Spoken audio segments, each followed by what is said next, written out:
Did you see there was a tweet, Bitcoin Magazine actually did a tweet about gas, the gasoline sale. There's a Shell station here in Sarasota, and we did the first purchase over Yes. Lightning.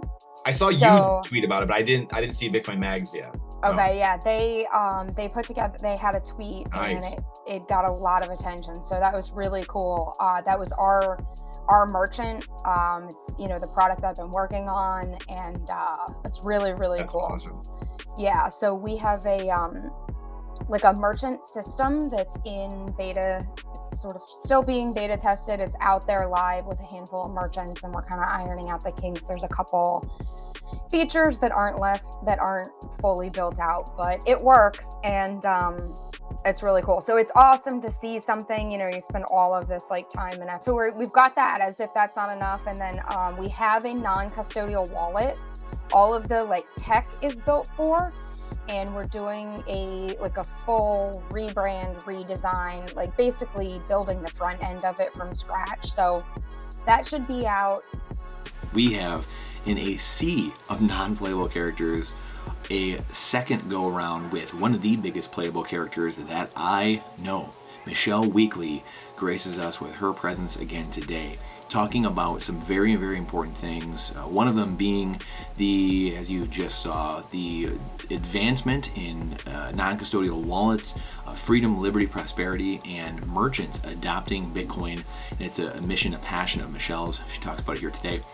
And then truly one of the biggest topics that I believe, and I know she believes, is that we talk into great length here today, is just the freedom movement, the 3% of individuals that are the torch bearers for freedom, liberty, and prosperity for all of humanity. And that is something that is on the heart of Michelle at all times. I've talked to her at great lengths with this. We go into it here today. It's a talk that she's giving and just gave at adopting Bitcoin in El Salvador, and talks she'll be giving in the future. And it's something that is weighs greatly on my heart as well. If we don't have freedom, if we don't have freedom of speech, the freedom of petition, the freedom to protest, the freedom to protect yourself, self-defense, then you don't have any other freedoms. And it's just as simple as that. We touch on all this today, so please enjoy Michelle's rip with me here today. She is truly one of my favorites in the Bitcoin space. Enjoy. So yeah, Michelle Weekley, thank you for coming back. You're just one of my favorite people in the space. So that's why you're going to keep coming back over and over again. So thank you. A couple minutes in, thank you for Absolutely. coming. I'm always happy to talk to you. Yeah, I mean, it's just like, there's a lot of Bitcoiners that, a lot of Bitcoiners think alike, but then there's, you definitely have some people that think more like you, right? Like, and Yeah. that's one of those things, like you and I always, always get BJ on like the conspiratorial train or something like that, and I just love giving him a hard time. And I'm trying to get BJ to read some more of these books, stuff like this. Yes. He gets it, but it's just, He gets he's it. too jaded by politics, I think, to be quite Right. honest. Knows too many people in Yeah. politics. So Yeah. I don't know if it's a good or bad thing, but anyway, yeah, I was just thinking of, I've really been on this kick lately, kind of side tangent really quick here, but I've been on this kick lately of like just reading about public schools and like common school, it was called, in like the 19th Right. century and stuff, and like the Right. Committee of 10 and like all these things. And it goes back hundreds of years. And you're just like, it goes back to like Sparta, being a Michigan State Spartan, I guess, myself, but it goes Yeah. back to then like wanting the kids to be obedient to, the Spartan culture and things like that. But then, I'm sure there's stuff in there, but then for me, it kind of jumped into like, actually like Martin Luther, which I didn't really realize. Martin Luther leaving the Catholic Church, I'm a Catholic myself, so he left the Catholic Church, but it was actually a big into like the common education, like public government run school, to like get people into his line of thinking in a way. So very like really fascinating. And then a lot of it in America it was like the 1800s, like Horace Mann and a lot of these different people were like doing this stuff to really like, hey, we need to like create this like system to like just get everyone into the same like worker bee, and then it really ramped up in around 1900. Yeah. So like the history of it is just mind blowing, and just to kind of see what's going on. But that's what the kick I've been on lately, of like understanding, because like you said, the orange pilling, it's tough because of that. Like we've all been brainwashed for hundreds of years, and the conspiracy thing kind of coming full circle with BJ and giving people a hard time. Like we're studying these things. It's not like I'm just pulling these things out of a hat saying, hey, this thing's messed up. Like, so I don't know. No, it's Uh, crazy. I think the more you get down the rabbit hole, and not just with Bitcoin, but with all this other stuff, it's the further that it goes. Like it you forces you I to. Yeah, it does. I think you and I have talked a lot about like the more that you learn, the more you realize like you know nothing. You have Yeah. no idea. Hey, really quick, I want to annoy the hell out of you with a quick little break to just remind you that we have to share the signal within the noise because the algorithm hates truth. The algorithm hates truth. So we have to do all that we can to spread the signal. The faster we do that, the quicker change comes to the world. We need to be the change we seek to be. What are we doing? What am I doing? What are you doing to build a future? Also, if you want a written version of a lot of what we do here, please go to the description and find the link to our blog, our Substack, as well as you will see many links to either the work or the companies, the places you can find all the playable characters here that we talk to and how you can connect with them. So now back to the show. Thank you. Um, do you know Daniel Prince, don't you? Yeah. Yeah. We've been on each Okay. other's thing. Yeah. Yeah. Okay. I Yeah. just heard him. I think he was on somebody's spaces the other day or something, and they were asking him about homeschooling. So I'm like, oh, I just Oh, heard some of this. I don't have kids, but if I did, they would absolutely be homeschooled. yeah. Um, you know, Oh, it's it's, interesting because I think you and I both had like non-traditional growing. We grew yeah. up in a non-traditional way, and so you don't get that brainwashing, but really it's not common. Most It's, people are in that assembly line, and it creates the thinking, and then you can't get them out of it. It's no, crazy.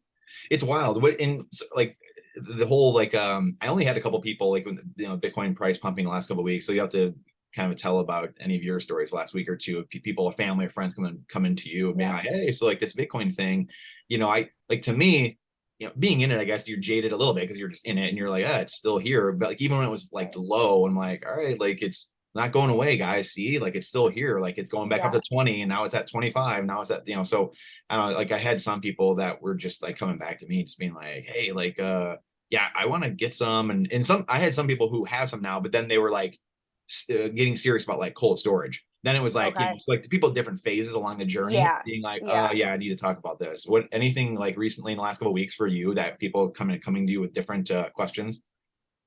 Yeah, there's a little bit of more interest. Like you said, everybody is kind of at their own phase, and so the questions sort of vary.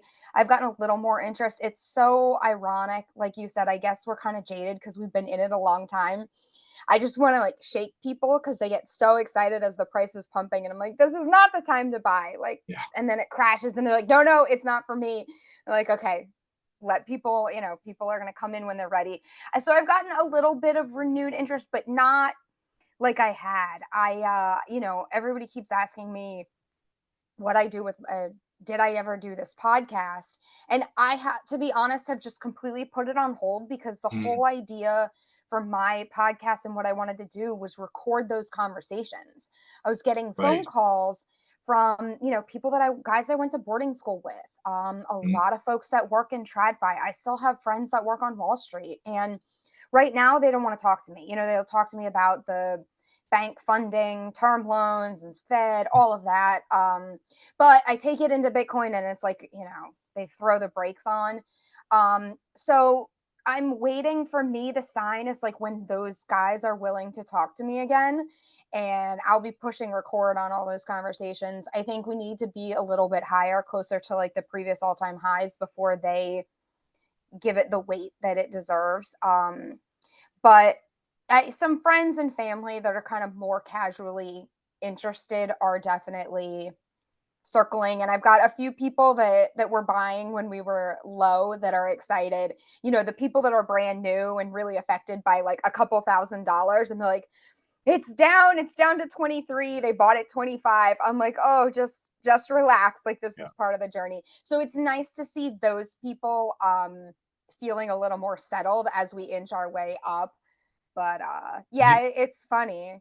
Did you have like, so what I thought was interesting is like I've had a handful of people who are like I was just saying reach out in the last week or two and the price is Yeah. pumping, which again makes sense. But I was really surprised. I had like no one reach out to me during when the banks were collapsing, 6 months ago. Yeah. in the spring, I was like shocked. I was like, how, because I guess it depends on like some, it's just fear and greed. So like, it just depends on what emotion I guess people are playing off of. But to me, like that was like kind of like the Canadian trucker thing in a way where it was like people are like, whoa, like, yeah, I need help. And it's like, I had people that were coming to me then, I guess, well, almost 2 years ago at this point, a year and a half, 2 years ago, and the Canadian trucker stuff, but like banks collapsing, right? That's all right. Which, I think I had a similar experience in the sense that no, I didn't get a lot of phone calls. And in fact, the people that I'm trying to alarm, like the banks are failing, they don't want to hear it. It's like, oh, you're such a conspiracy theorist. Like they took on risky loans and they were in VC and there's all of these excuses for that activity. And I'm like, nah, maybe not. I think I hate to say this because you always say like, what is it? What's gonna like stop it, or what's it gonna be? I think we have a lot of the people that we're gonna get at this level of collapse, and it's gonna take a really new historical level of chaos to get that next round of people who are like, okay, I get it now, which in one way is terrifying, but me, terrifying. I'm kind of like, bring it on, burn it all down. Like, yeah. It is terrifying. And that's where it's like the only reason, like as a Bitcoin hodler, like you're doing your part of the peaceful revolution. There's no doubt about that. Like that's what everyone's doing by getting Bitcoin, buying Bitcoin, and then holding in cold storage. Like you're part of that revolution.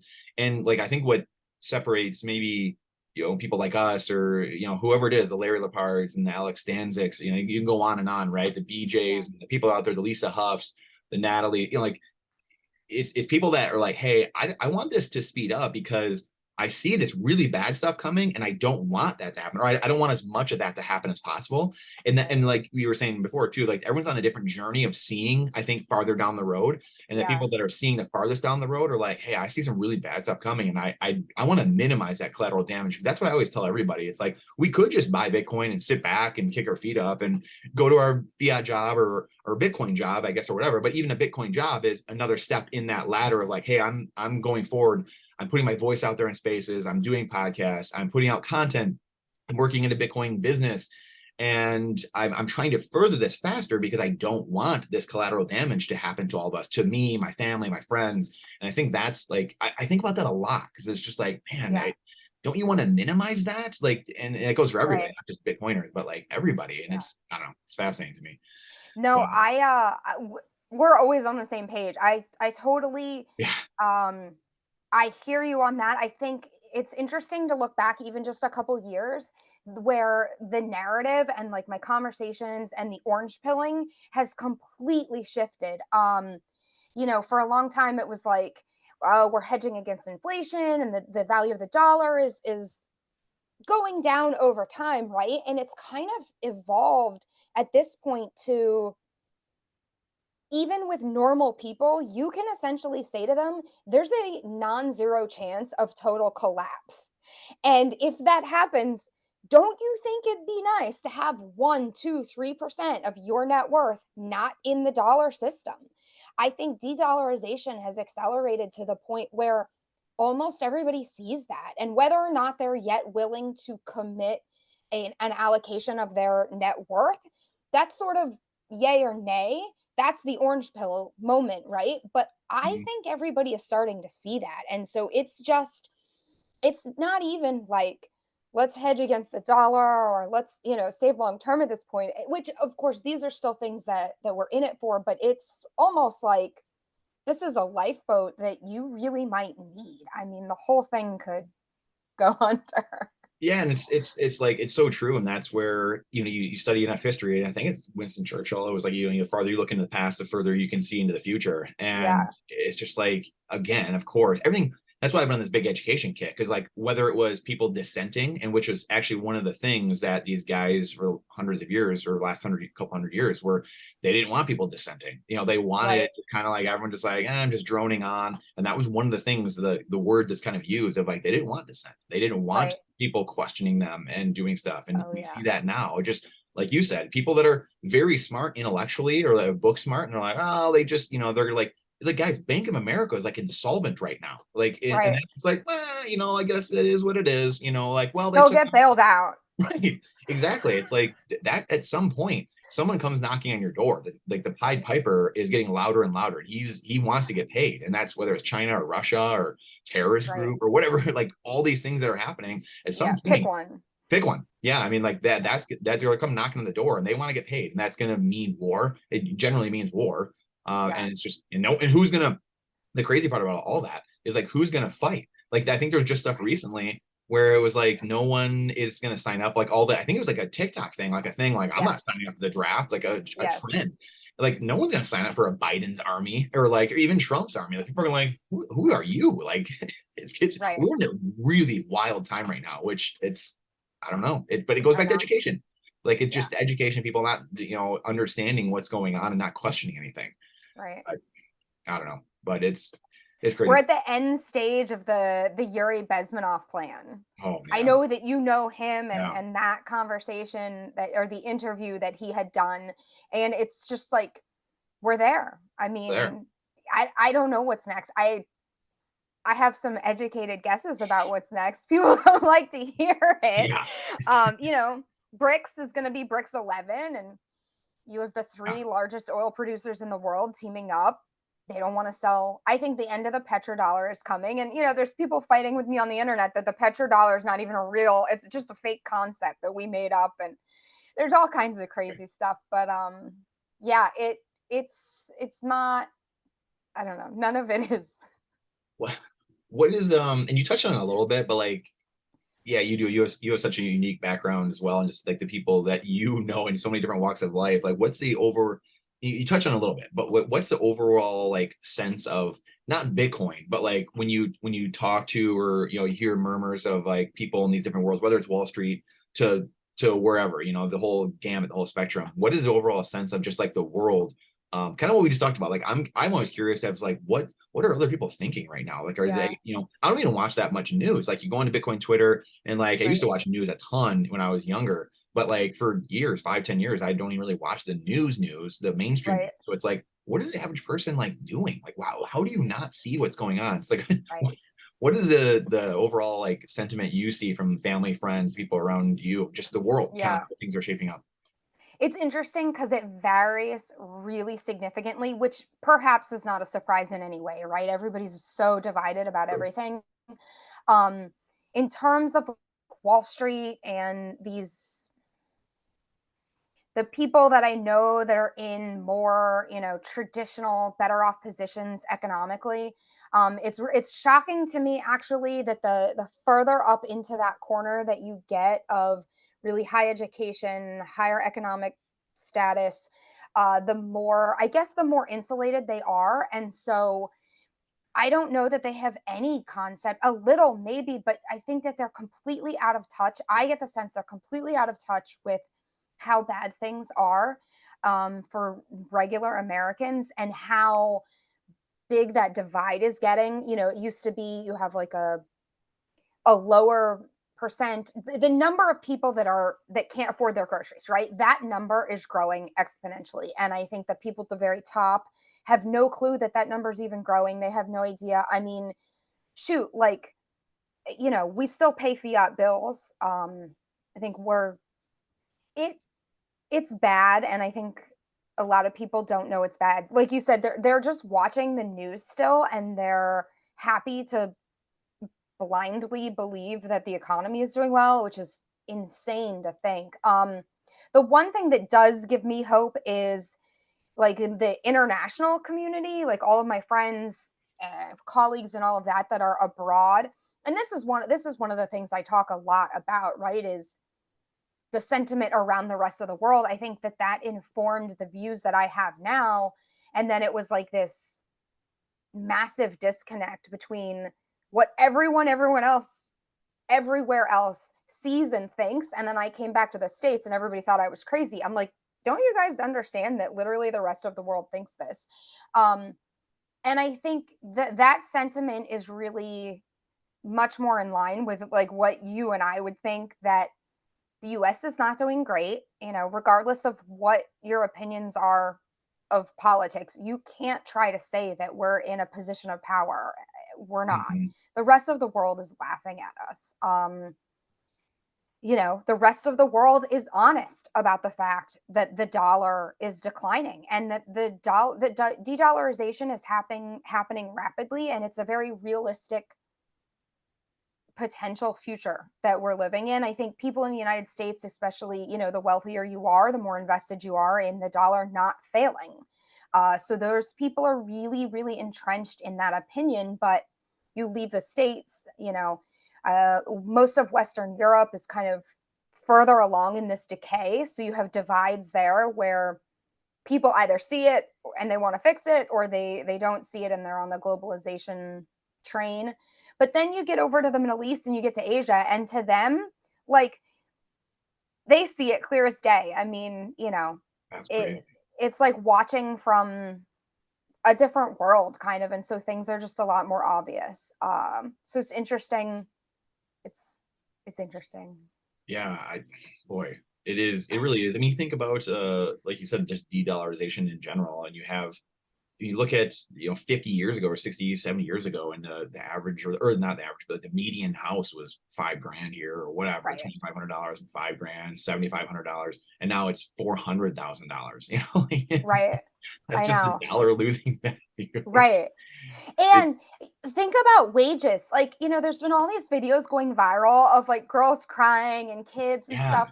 And those kids are getting a lot of shit because like they don't want to work. But I'll tell you, I feel for them because Mhm. I mean, like I was making $50,000 10 years ago. And it Mhm. was a Yep. struggle, right? Like you're kind of living paycheck to paycheck. You're young, you go out, you drink, you don't care, you don't have a lot of Mhm. bills. But I think you think about how much the price of everything has gone up. And it's like, I don't think it's not that these kids don't want to work, it's that they are working their asses off and they're still broke. You know, it blows my mind like that people are working full time and they're making, you know, 40 something thousand dollars. You can't live on that. So it's, I know, you know, it goes back to this whole idea, this whole concept that all of the incentives are broken. And I just, it makes me really sad.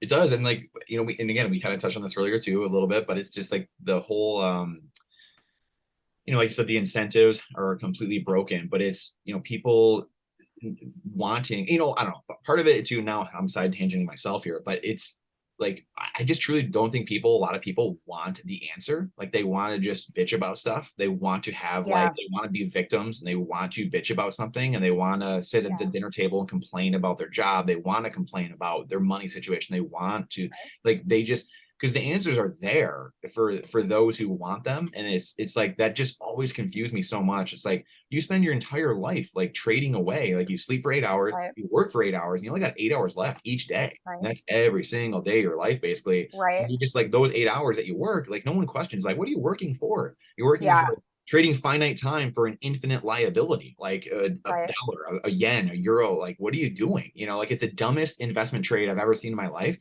And Yeah. people just, I will say I've had very good success just talking to people in those terms and saying that to people, of like putting Right. of like, you're trading your finite time for an infinite, grain of sand, basically, or an infinite blade of grass. Like, you might as well be Yeah. taking that. Like, they just type it into Right. a computer, and away you go, and you just accept it like that's real. And then you wonder why you can't pay bills at the end of the month.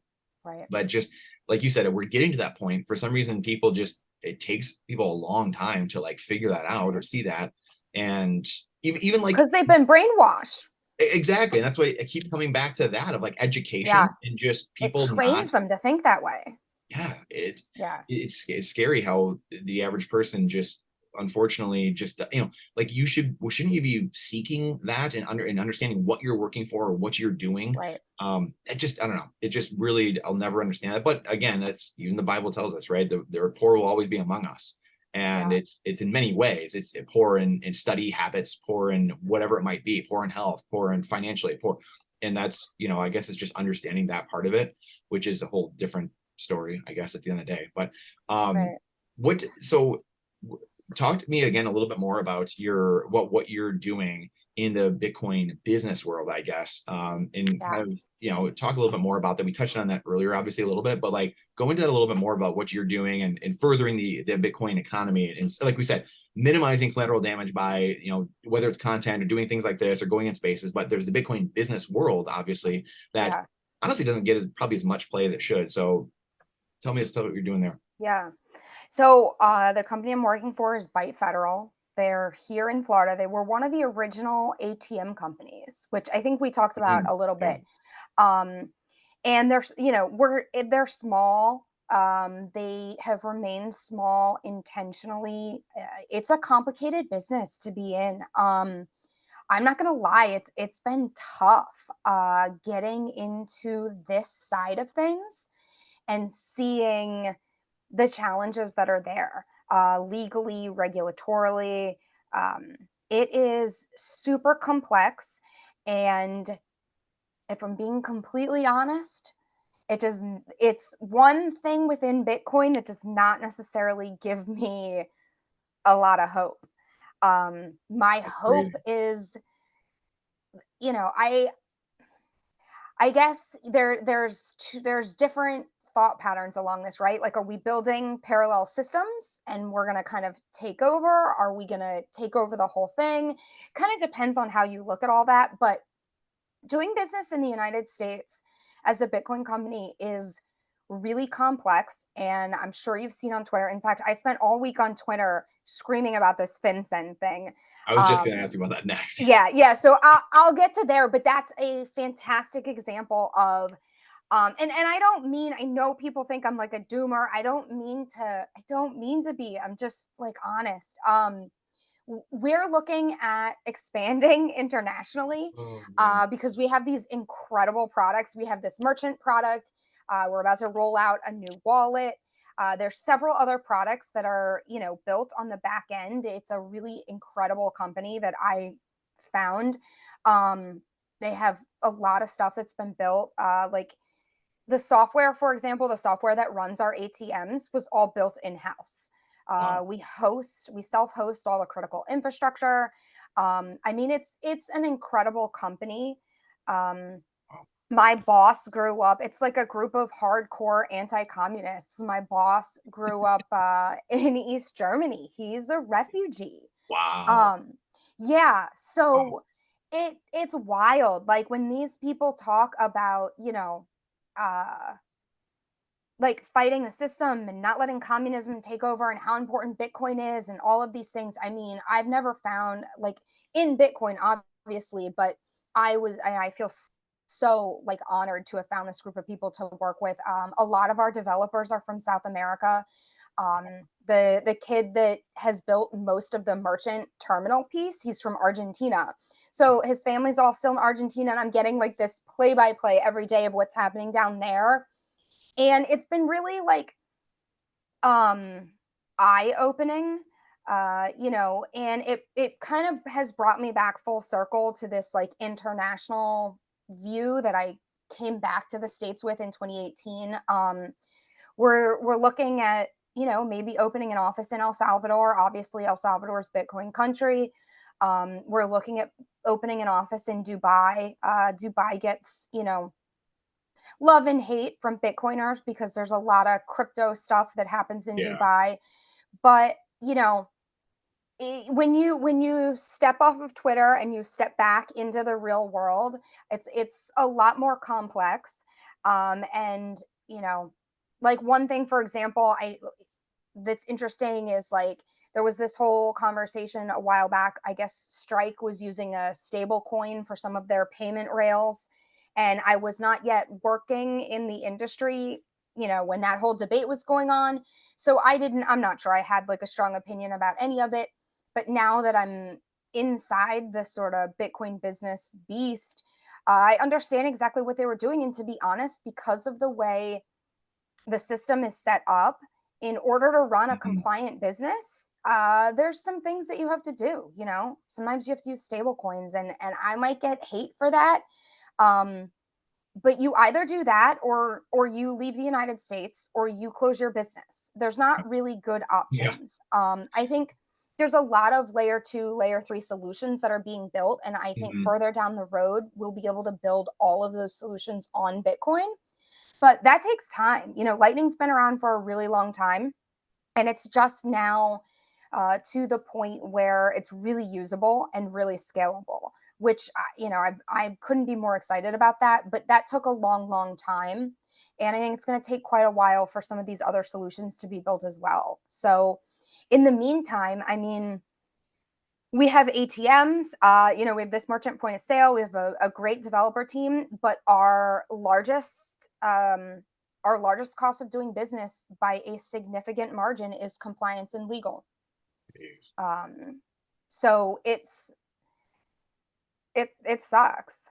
That's, man. It, You know, these yeah, guys that, have been at this since 2016, kind of growing wow. slowly and steadily, and I am like honored to step in. But as someone with a background in startups, especially early stage startups, based on what I've learned now, I can't imagine starting a business in the States. If I was going to start my own business, I mean, the first thing I'd do is figure out where, because it wouldn't be here. And if the FinCEN stuff passes, Yeah, it's that's, probably game over. yeah.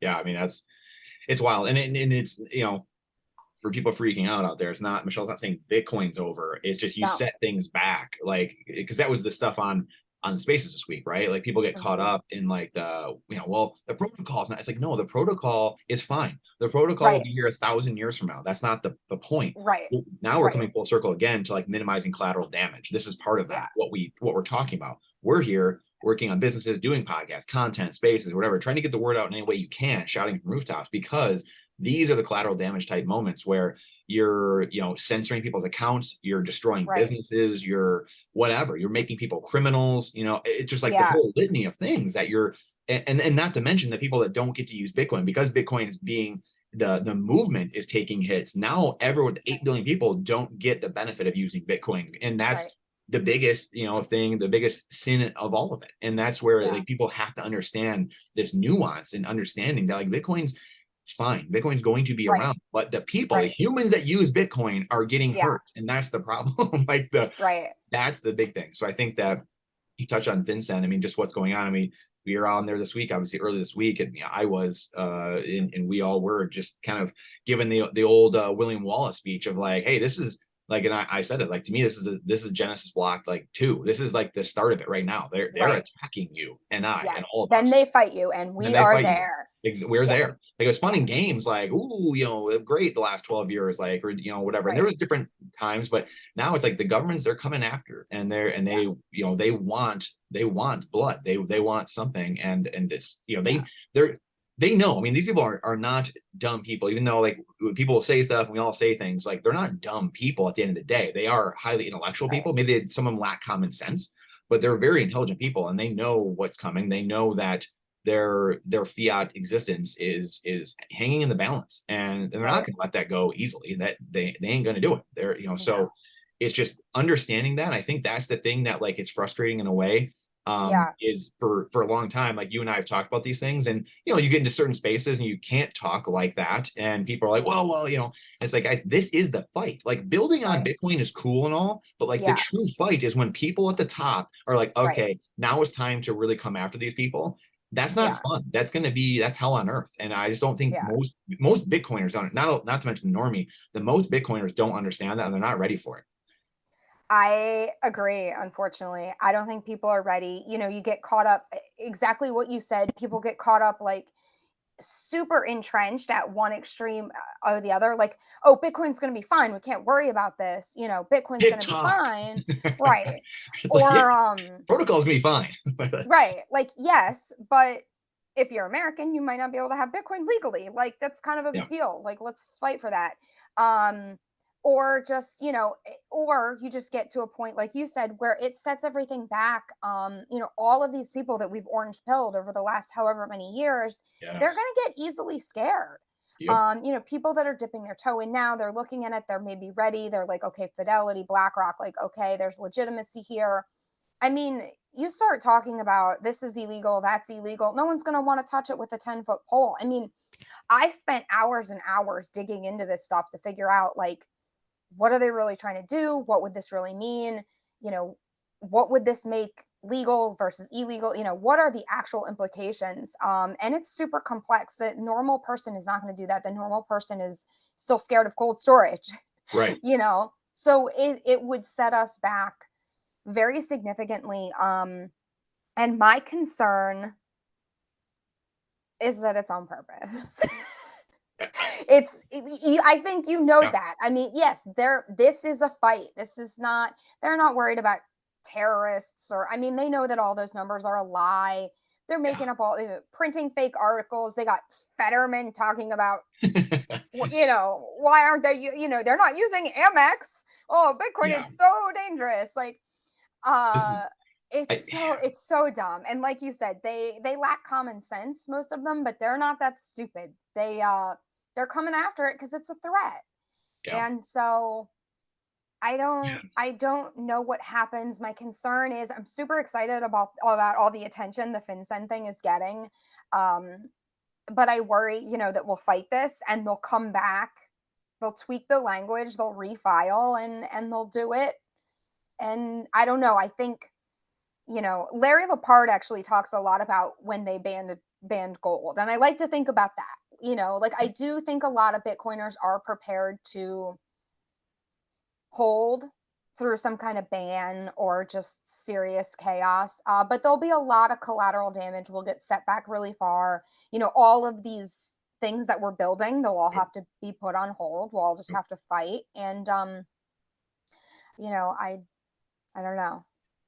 It is. I mean, it's like I had people this week, and we talked about people that are coming to us in the last week or two. Well, that I've Yeah. had one or two people talk about that, about the FinCEN thing, or, Right. you know, and just say like, "Oh, hey," because like I'm sure we all do, but I've got people that are, you know, they're not in the military, but I've got, you know, guys like I want to be in the military my entire life, and I chose to play Yeah. hockey, and my dream was to play for the U.S. national hockey team. Right. Wasn't necessarily to be in the U.S. military. I wanted to play for the U.S. national hockey team, and I did the hockey thing, but I still to this day feel a bit of guilt of not being in the military, and just, I want to be a Navy SEAL or a fighter pilot. I've got a bunch of people that are in the military that I'm friends with, and I've got people that weren't in the military that are tough MFers, Yeah. and I've got a lot of them that I talk. You know, they're like, "Well, the government's going to ban it and this and that." I'm like, "Bro, like, what are you talking about? Like, you're Right. like, you know, you're the toughest guy I know. Like, what do you mean? Like, who cares? Like, it's, Right. you know, you have to open your mouth. If all of us Right. sit back and do nothing, because I liken it to what happened 3 years ago. You get everyone just sits Yes. back and it's like, well, it'll be over in 2 weeks. Well, you know, it's like, well, when no one stands up and does anything, well, guess what? It's going to happen. And Right. that's I think why you and I and there, you know, people like us, and that's why like Right. we touched the chord right with Alex, you know, we're up there saying stuff. Now it's like, Right. exactly, right. And like there's certain people that Yeah. get it from a military perspective, you know, have different Right. perspectives of understanding, you know, the art of war, things like that, where it's like, Yeah. if you just open your mouth, there's a couple percent of us that open our mouth.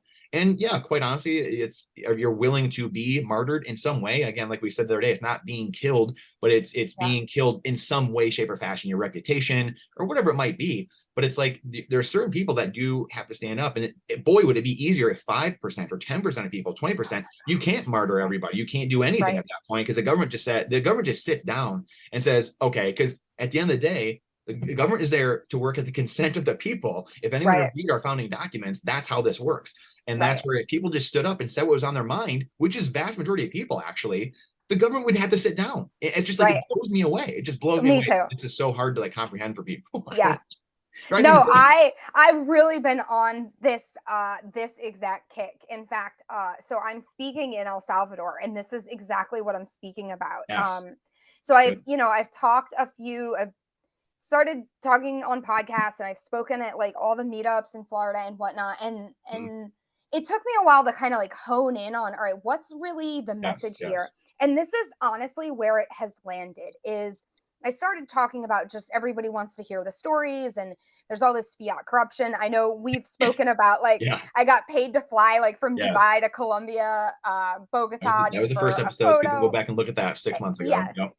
Um for a photo op, which you know Yes. is fiat incentives. But ultimately, like, you know, what's the theme there? Well, the theme there is that everybody's lying about everything, right? And then you take that to the next step, and the the sort of next step there is that this is enabled by the fact that everyone is willing to lie about everything and not say the truth. And it's kind of like culturally how we had political correctness, and that brought us here. You can't make a joke, you can't whatever, that it's a whole separate thing. But this is where I've ended up, is that like the corruption is enabled by people being unwilling to stand up and speak the truth.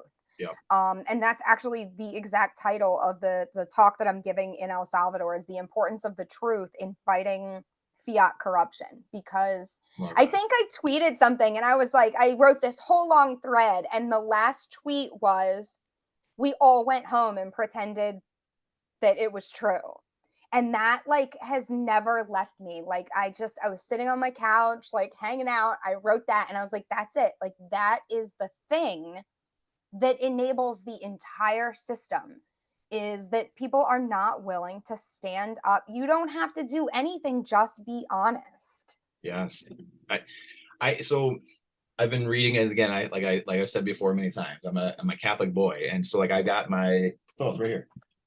I've got my Magnificat, and I read it just the last 6 months, honestly. Like I read it every day, you know, like the reading, stuff like that, and it's you know, my faith has grown even more, so much more. And I think about the thing that keeps coming to me is picking up your cross and laying down your life. And the Bible obviously talks a lot about that. And, you know, and there's many meanings of that. But it's, you know, light disinfecting darkness. It's truth. You know, there are a lot of the word truth is probably in this a couple thousand times because it's a month. It's a daily stuff, morning and evening for the entire month. And then you get another one for the next month or whatever. But anyway, like truth is in there so much. And that to me is the fight. And the thing that we were just, you know, that you were just talking about, alluding to as well, to me, the last 6-12 months have, from my perspective, have been about being in, you know, into the breach, or the 3%. And we've talked about this a lot too over time. Obviously, the 3% of people in the American Revolution that were like, hey, we're going to hang together, or we're going to hang separately. Like, you choose. And it's going to go down one way or another. And most people just sat back and did nothing.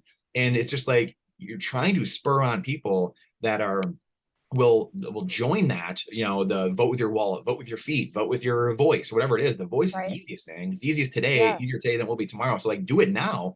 And if a bunch of us do it, we don't have to fight this thing. Like we are the government. The government is us, and we are the government. Like, we have to understand that. And I think that whole fight for truth is by far the thing that just keeps, like, in the back of my mind, keeps me up at night, in my heart, like everything. It's all about that, getting closer to truth as possible. And the farther you get away from it, the harder life becomes. And the West has a real hard time with this truth thing. And like, we keep getting farther and farther away, hence why things keep getting tougher and tougher for everybody. Right.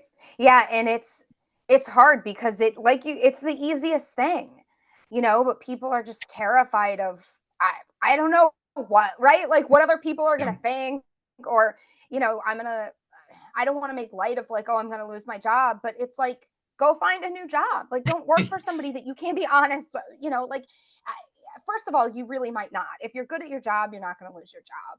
And second of all, like, maybe you do, then you find a new job. Like, because you have to show people, you know, there's all of these companies that are like firing people because of tweets and like all of this stuff. And we've allowed it. Like you said, they can't martyr everyone. They can't fire everyone. So if everyone just started being honest, you're not all going to lose your jobs. Exactly. You know, and if you do, then get a new job. Yes. And it's contagious. You know, right. I mean, like, courage is contagious. And I think that's part of it too. And we're so desensitized to it in the West because we've been so brainwashed for so long. We've had it so easy for so long. It's, you know, it's easy to kick your feet up and like, football's on tonight. And, you know, I'm just going to screw around and I'm going to go out. I'm going to drink. I'm going to watch football. I'm going to play fantasy sports. I'm going to watch Kardashians, right? All these like cliche things people, but it is true. And the bread and circus. And it's just like, we have so much entertainment purposely, a lot of it. And again, that's throughout human history, it was done purposely to distract the population. And here we are, you know, people are like, my couch is really comfy. Like, I don't really want to get up. Like, you know, I'd rather have like the peaceful slavery than the dangerous freedom. And it's just like, that couch ain't going to be there soon. I think that's the thing. Like, that comfy couch isn't going to be there someday. And that's what you can't keep falling back on that, literally and figuratively, because it ain't going to be there eventually. Be a hard dirt floor. Oh, man. I don't know. That really, it's interesting that is the message you keep coming back to. It's absolutely the message that I keep coming back to. I mean, that's like, I'm almost to the point where I'm just like, this is all that matters. Like, if you guys aren't willing to be honest, like, what are we fighting for? Like, what, what are we fighting for? Exactly. And that was like starting this week on Monday. That's kind of like how the week started off. It was like, I have not been able to come up a ton lately on spaces. I've just been trying to work on, kids books and like all these different things. And that was like, I had to come up and I'm like, no, this is right in the wheelhouse. This is what it's all about. This is everything. And it's like, I'm just so sick of like the band-aids on bullet holes, everything. Right. Like the government operates that way, right? The Fed. And probably a lot of Bitcoiners, honestly, a lot of us have just been we're all human. So we've been desensitized and just like brought into this where it's like, I was going to keep putting like these little fixes on top and a little band-aid on this, huge wound over here. And like, well, it'll be fine. And it's like, You're supposed to name your podcast that, by the way. I know. I still have to actually rebrand. I still have not rebranded. I still have to. So yeah, I know. Well, that's my vote still. I know. I have to. It's super accurate. No, but actually Alex said something on Cafe Bitcoin. I was going on about how, so the FinCEN stuff, what they're doing is they're trying to apply a portion of the Patriot Act to digital transactions, Bitcoin transactions. And so I said something like, we might not be able to repeal the entire Patriot Act. Like it might be too far gone for that, but we can stop them from expanding its powers. And Alex went off like, no, fuck that. We need to repeal the whole thing. And I mean, of course, I couldn't agree more. Like, repeal the entire thing. But, because what is stopping a little inch in power, right? It's just a Band-Aid on a bullet hole. I mean, the whole thing is a lot of bullet holes through the Constitution. And we're just kind of like, oh, well, you can't shoot one more little 22 or some shit. Yes.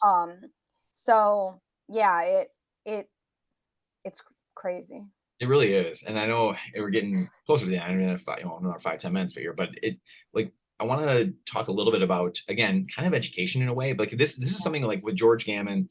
I've argued with him like a couple different times about this. Like we were on Cafe Bitcoin time and we were going back and forth, just him and I, for like 5-10 minutes. And I'm trying to like even DMs, because he keeps coming back to education and like, and the Fed, and it's like, we need to educate people. People. And then like, even this week, like I said, in the last couple of weeks, I've been on this education kick of like, but you're always going to have these people that are coming back to, which is, even if you have a Bitcoin standard, this is a thought, even for a blog or something I was going to put out, but what Bitcoiners have to realize, people that aren't Bitcoiners and then Bitcoiners, you're always going to have these people, because humans are humans. It's going to melt away a lot of it, I think, but you're always going to have Bitcoin or people that are wanting to usurp power somehow. So you have people in the 1800s, they came in, they're trying to affect, the future by changing the school system, stuff like that. So probably going to happen in a Bitcoin standard too. You're going to have people trying to do things and usurp power somehow. But George Gammon's thing is always like, well, Bitcoin doesn't change you. Like, it doesn't change you. And I was like, dude, my entire life has changed because of Bitcoin. Like I could name 12 things, a dozen things right now. So I wanted to get your thoughts on, because this whole thing he has with like, education, we need to educate people because whatever. It's like, George, 3 generations from now, no one's going to know. Like, they're not going to know what happened. Kids now are born, they don't even know what 9/11 was. So like, how can you educate someone just like for 10, 20 years, it might be fine. But after that, like, it's not going to matter. It falls apart. Like you said, the Constitution is a piece of paper. It doesn't matter. No one stands up. No one voices their opinion or says anything or votes that way or upholds a standard of anything. Then it's just a piece of the paper sitting in the archives. Like, no one cares.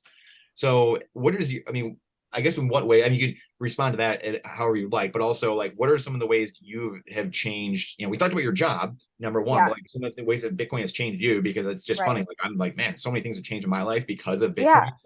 So my entire life has changed. My entire life. Now, like I'm sort of an extreme case, but look, I will say, I don't think I've ever met a Bitcoiner. I've met so many Bitcoiners, especially over the past year. It's been incredible.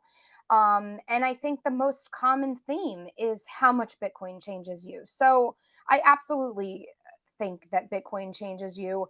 You can argue, like the semantics of it, but does Bitcoin change people? Yes, it does. I mean, if you're going to say that fiat corrupts, why would the opposite end of the spectrum not be true too? That Bitcoin, heals, changes people.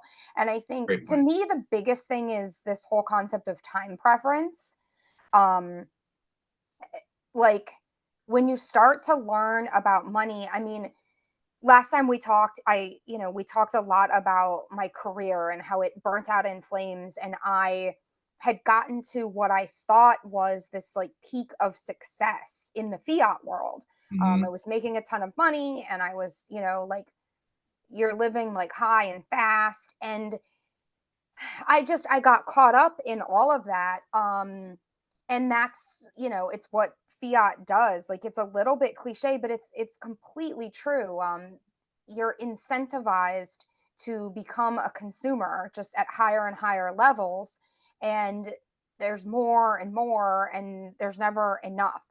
And I think Bitcoin, it's at the opposite end of the spectrum where like whatever it is, it's enough. It just slows everything down.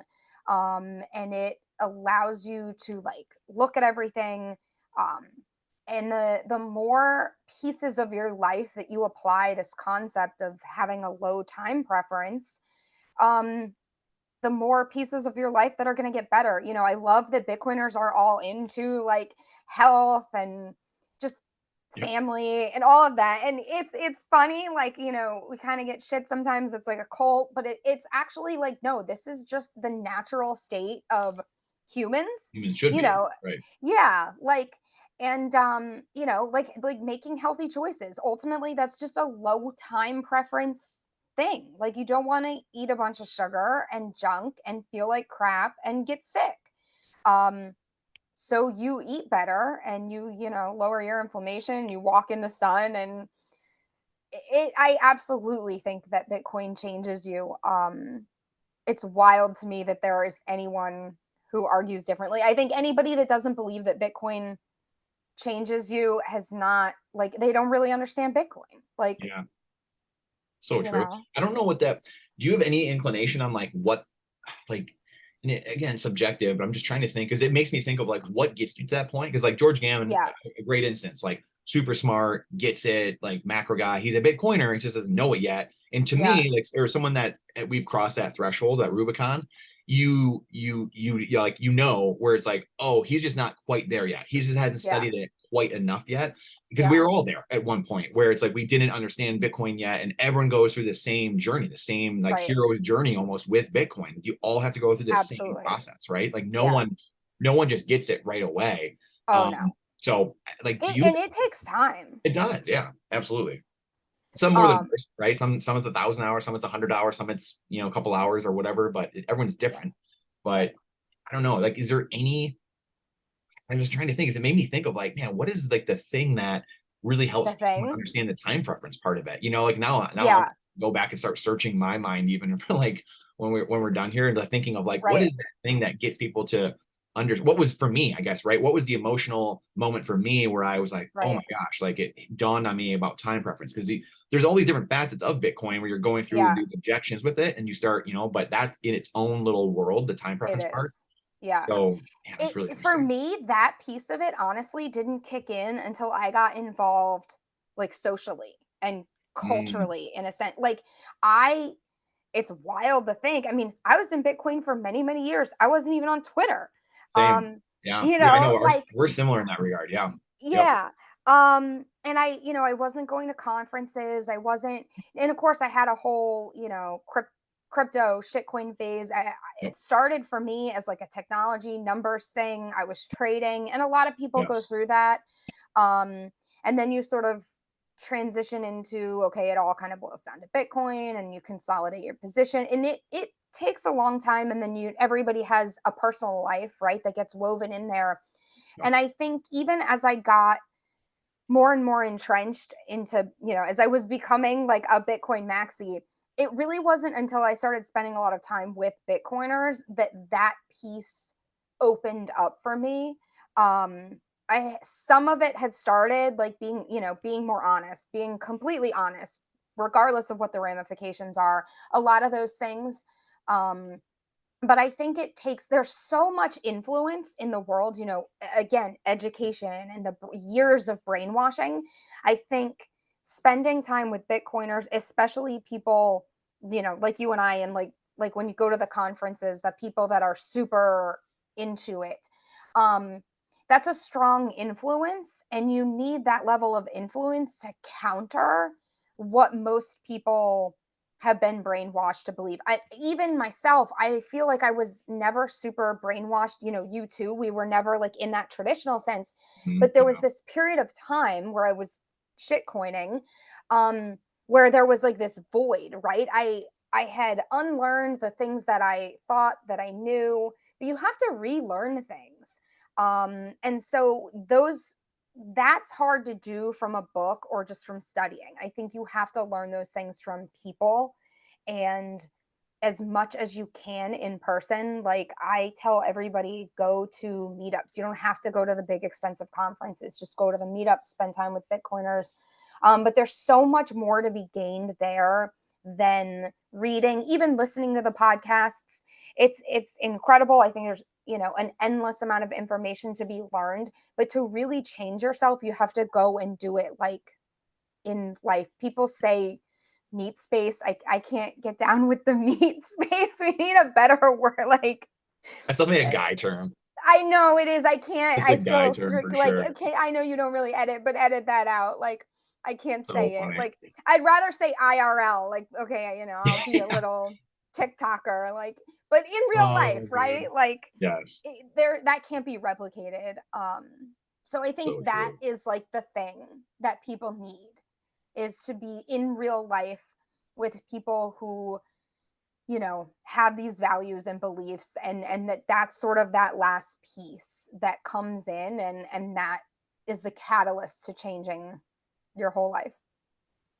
Yeah, it's so well said. You made like a couple minutes ago, you even made me think of something. I was writing this down, but like you said, I forgot exactly what it was now, but you were saying, I don't know what it was, but it made me think of this quote, which is, or the thought of, if you don't believe, or like you ask someone, hey, do you believe in evil? And generally most people are like, yeah, like I do. Yeah. Well, the opposite is God. The opposite is pure Right. pure goodness, right? And so Yeah. like you'd mention something like that, kind of more in Bitcoin terms, but it's such a great like analogy of like, well, if you believe this and like the law of polarity says, like, then this has to be Right. true, right? Like the Yeah. exact opposite.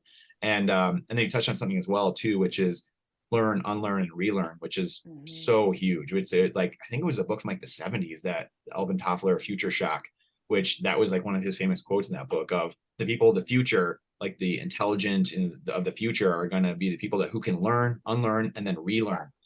and not just Yes. stay static, So Right. that's, and you I think mentioned, that's really important. oh my gosh. And sorry, the last thing I want to Right. throw in there too is Yeah. you mentioned something about now I don't even remember what it was, but it made me pull this up, this little Yeah. chart that I screenshotted from it's actually from the Tuttle twins, uh which is, it was the NASA genius or creativity test, and they were Okay. testing children on their, it says creativity scores at genius level, and at ages 4 to 5 it's 98% of the children are like genius level, and it literally goes age 10 is 30%, and then age 15 is 12%, and then adult it's 2%. That's And heartbreaking. yeah, it's unbelievable. It's unbelievable. So like kind of coming full circle to this Yeah. education, Right. formal schooling, government, well, I should say government run schools. And Yeah. it's scary. It's very scary. And then we wonder why we have all these problems, and Right. people It feeding becomes really obvious, doesn't becomes very, it? it's sad. It's very Yeah. scary. It's, man, I don't know. I don't know what to title this. FinCEN is the 3%'s last stand. Light and disaffects darkness. I got a bunch of them. I want like 9 different titles on this. Yeah, sorry. Yeah, It's man. it's Friday afternoon. I'm not sure I was very focused. It's been a really long week, so we kind of hit No, on this all is of it, but I love the brain talking to dump. you, and That's kind of and what I like, wanted. I yeah, mean, I wanted a brain dump, and it was just, it worked yeah, out perfectly that we were able to do it today, just because it was like I wanted yeah, to yeah, just kind of brain dump and just kind of have someone come and tell me that I'm right and vice versa. Like what Kiyosaki always is like, well, I know you're intelligent because you believe what I believe, it's like I know right. you're an intelligent person. Right, right. Oh, I Yeah. know Brandon just agrees with everything that I think, so I must Exactly. be We right. need to talk. But, the thing is, I think that you will agree with this, is that neither of us know anything. Like Literally. everything we think could be completely like, if we go find this other person and they're like, actually, here's what it is, you and I would both agree, like, okay. So, 100%. you have to be, I don't know, you have to be flexible, like you just said, like willing to like unlearn things. And people always ask me like, well, how have you done all these crazy things? I'm like, I don't know, I just go do them, because if I don't know how to do something, I just figure it out. And Yeah. I think that Yes. that's a piece of it, right? Like you have to be willing to unlearn. Like I thought that it was this, it didn't work, so I don't know. So maybe Well, you can title it like unlearning everything you think. there you go. I like that. Um, the, like the one thing, so like the other day, I don't know if you were in a week or two ago when we were doing the political Bitcoin hour, but we were talking about it got pretty heated. Cameron McGregor was in there, and we had a guy in there, I think it's from Israel.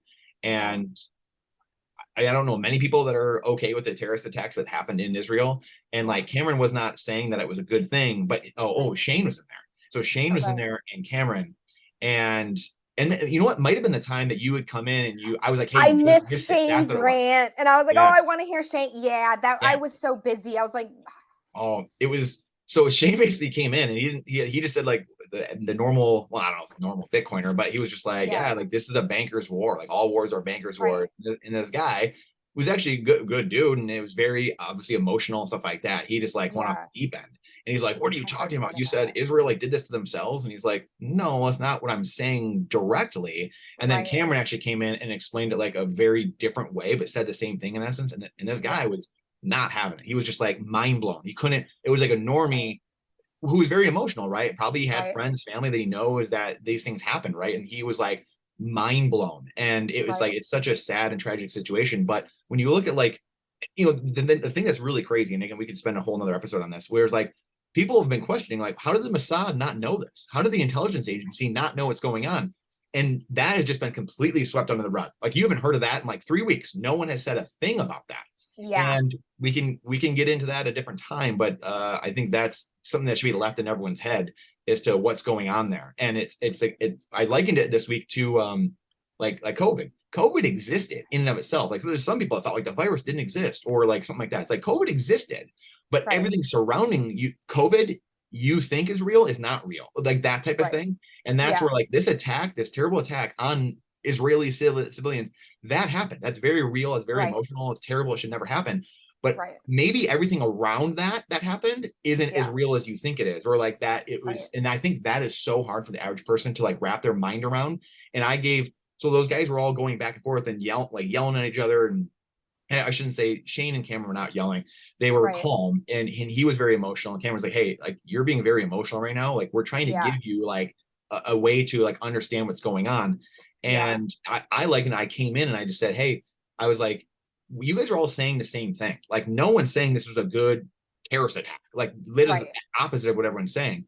But Right. the whole aspect of like what I said to them was then like I learned that JFK was killed by our own intelligence agency. I just learned that in the last 5, 6, 7 years. Like that was something that Bitcoin, like we talk about Bitcoin changing, the Bitcoin Yeah. world and being around Bitcoiners and getting into books or different things that I was never exposed to, that helped me understand like, oh, my government isn't who we think they are.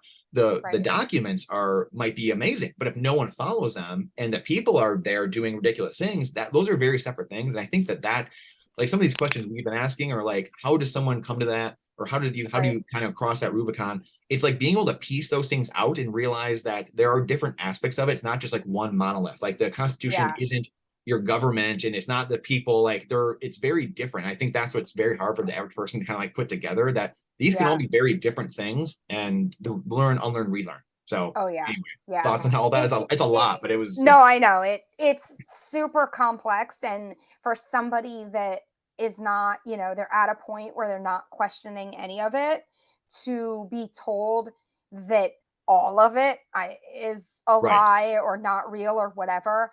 Um, I understand why that's overwhelming, and I wouldn't even say overwhelming. I would say incomprehensible. I mean, how can you comprehend if you've never questioned any of it?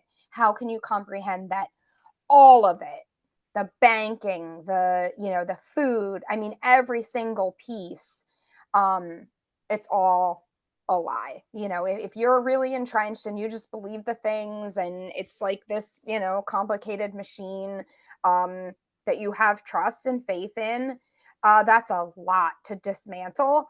And you know, there's like this, it almost makes me think of like, this is really terrible, but like kids, like Stockholm syndrome, right? Like if Mm, you put yeah. a kid or any human in a really bad situation, eventually their brain evolves to this point where it is coping, and it copes by accepting as much as it can.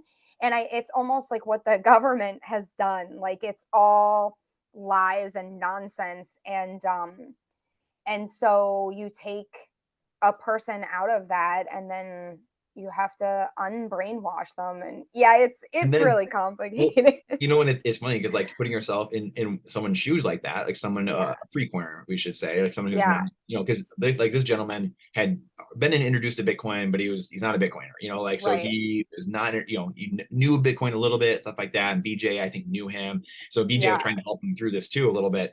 And so it was a very interesting, but putting yourself in someone's shoes, or like us 10 years ago or something like that, Right. or whatever, when you're younger, or someone just coming into this, where it's like, okay, these people are telling me that everything's fake in essence, Right. but this magic internet money can fix all of it. It's just like, they're just like, what are you talking about? Like, you sound Right. absolutely insane.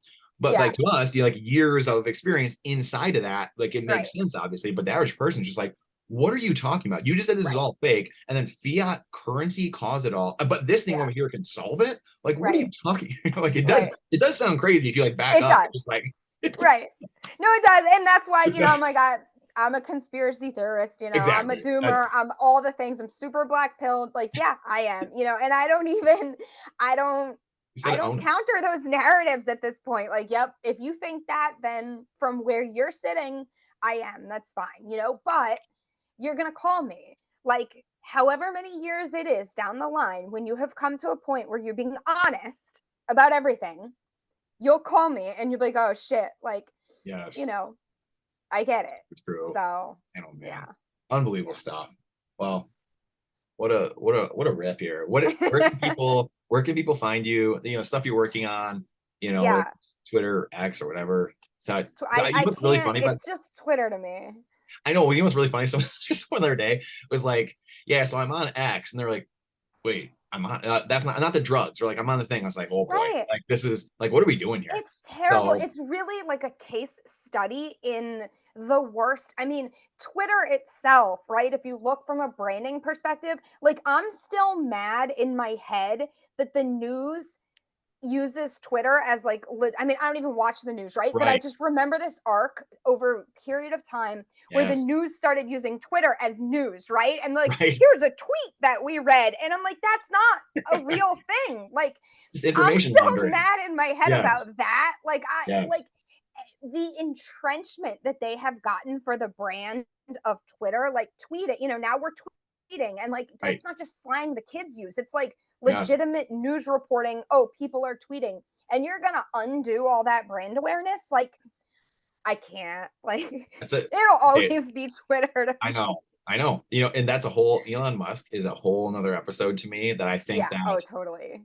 I just don't know if Elon Musk is who people think he is. And Yeah. I think there's a lot of Bitcoiners, a lot of conservatives, a lot of people on the right Yeah. there might be very surprised someday to learn who Elon Musk really is. So He's a wild dude. he's a wild I, dude.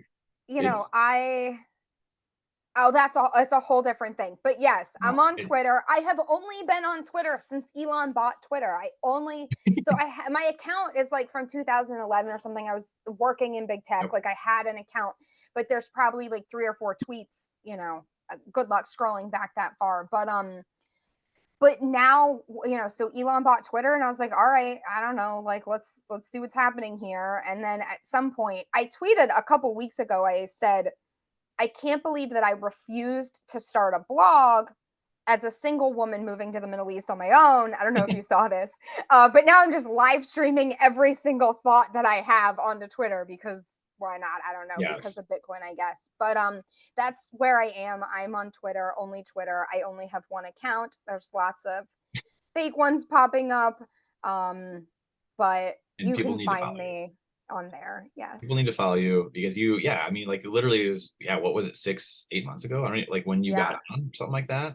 It's 9 months ago, 6 to 9 been months ago, something like that. probably 9 months now. I've been Yeah. on officially for almost a year, but I wasn't really tweeting. I was still kind of Yeah. scared to like say everything that I thought. Yep.